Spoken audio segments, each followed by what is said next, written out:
ayatul kursi yu lañ bind mu féete kaw ñu bind laqad jaakum mu féete suuf comme bokk bi nii nga ko gisee allahu la ilaha illa huwa hayyul qayyum laa taaqusuhu sinnatun wala nawmun lahu ma fi samawati wa ma fi l ard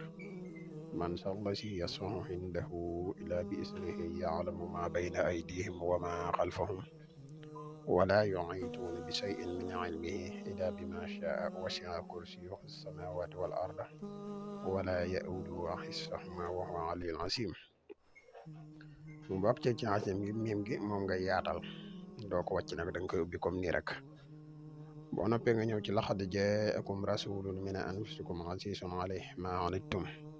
harisun alaykum bil mu'minina raufun rahim fa in tawalaw faqul hasbiya allahu la ilaha illa huwa alayhi tawakkaltu wa huwa rabbul arshil azim